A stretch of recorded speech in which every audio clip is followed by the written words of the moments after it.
భారతదేశం ఆక్వాకల్చర్ ఉత్పత్తిలో ప్రపంచంలో 2వ స్థానంలో ఉంది. మన ఆంధ్రప్రదేశ్ రాష్ట్రం 4 మిలియన్ మెట్రిక్ టన్నుల మత్స్య ఉత్పత్తితో దేశంలోనే మొదటి స్థానంలో ఉంది.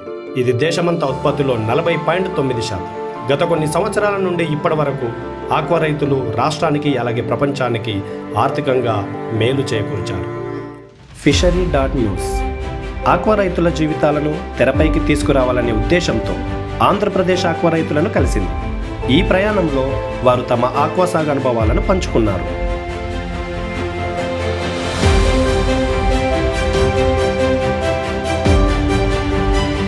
ఆక్వాకల్చర్ అంటే చాలా ఇష్టం. చిన్నప్పటి నుంచి కూడా చేపలు పట్టడం, చేపలు సరదాగా ఆ టైపు ఫస్ట్ నుంచి పెరగటం వల్ల దాని మీద ఇష్టంతో ఈ కల్చర్కి వచ్చేవాడి.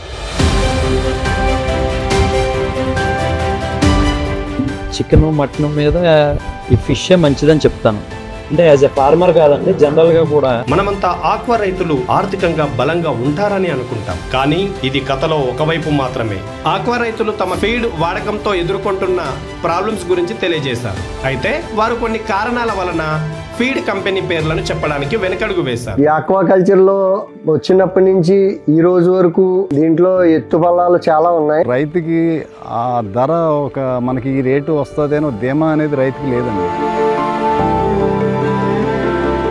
గవర్నమెంట్ సైడ్ నుంచి ఏదైనా కరెంటు సబ్సిడీలు కానీ లేదంటే గవర్నమెంట్ సైడ్ నుంచి ఏదైనా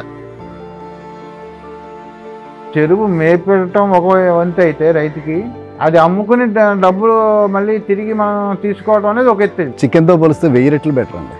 ఇది గుడ్ కొలెస్ట్రాల్ అండి. ఇది గుడ్ కొలెస్ట్రాల్ అయితే అది ఇబ్బంది కాదు.